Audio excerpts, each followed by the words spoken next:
আসসালামু আলাইকুম everyone, welcome back. আশা করছি সবাই অনেক ভালো আছেন। তো আমার আজকের আয়োজনে রয়েছে এই মজাদার ডেজার্টের রেসিপিটা। তো আমি গ্যারান্টি দিয়ে বলছি, এটা আপনারা যদি একবার বানিয়ে খেয়ে থাকেন তাহলে বারবার খেতে মন যাবে। আর সবচাইতে বড় রিজন হচ্ছে যে এটা বানানোটা খুবই সহজ, লাইক উইদিন 5 মিনিটসে খুব মজাদার এই রেসিপিটি আপনারা তৈরি করে নিতে পারেন।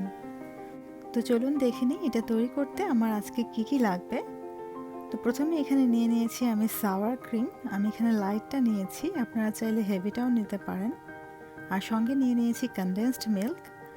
আপনারা চাইলে কনডেন্সড মিল্কের পরিবর্তে এখানে ঘন দুধও ইউজ করতে পারেন, বাট আমি প্রেফার করব যে কনডেন্সড মিল্কটাই হচ্ছে বেস্ট।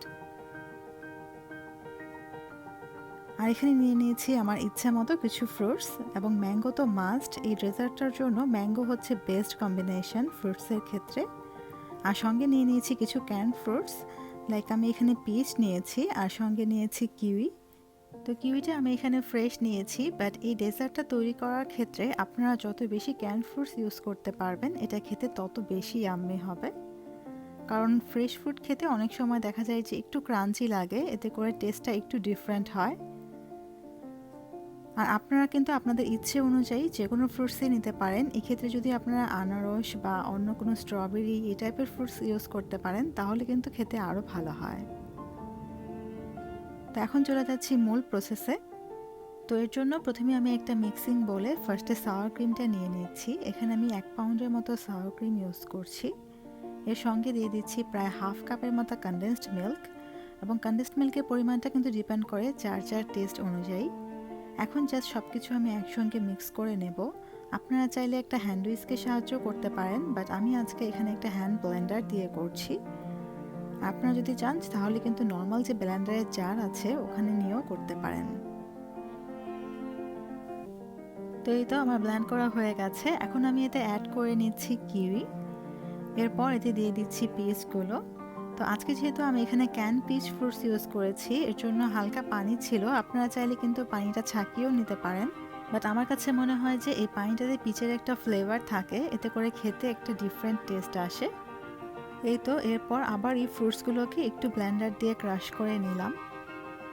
এখন হচ্ছে ফাইনাল স্টেপ। আপনারা কিন্তু খেয়াল করেছেন যে আমি কিন্তু ম্যাঙ্গোটা দেইনি।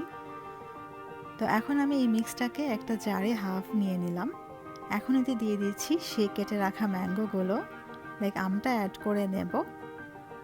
আর আমের পরিমাণটা যত বেশি হবে এই কাস্টার্ডটা কিন্তু খেতে তত বেশি ইয়াম্মি হবে। এই তো আমার 1 লেয়ার দেওয়া হয়ে গেছে। এরপর আমি অবশিষ্ট অংশটুকু দিয়ে দিচ্ছি। এখন উপরে আবার একটু আম স্প্রেড করে দেব। তো আপনারা কিন্তু অবশ্যই ঘরে ট্রাই করে দেখবেন। আর আমি যেহেতু ডাবল লেয়ারে এটা সেট করেছি, এতে করে কিন্তু আপনারা পুরোটা মিক্স করার যে ঝামেলাটা সার্ভিংয়ের সময় সেটাও থাকবে না। তো আশা করছি আপনারা আমার রেসিপিটা দেখেই বুঝতে পারছেন এটা বানানোটা কতটা সহজ, লাইক খুবই কম সময়ের ব্যাপার। ঘরে কোনো গেস্ট আসলে ঝটপট কিন্তু এটা তৈরি করে নেওয়া যেতে পারে, তাই না? তো আশা করছি আমার আজকের এই রেসিপিটি ফলো করে আপনারা আমাকে জানাবেন যে খেতে কেমন হলো। তো আজ আর না, আমার রেসিপিগুলো যদি ভালো লেগে থাকে তাহলে আমার চ্যানেলটি সাবস্ক্রাইব করে আমার চ্যানেলটির পাশেই থাকবেন। সবাই ভালো থাকেন, সুস্থ থাকেন এই কামনা করে আমার আজকের ব্লগটি এখানেই শেষ করছি। আল্লাহ হাফেজ।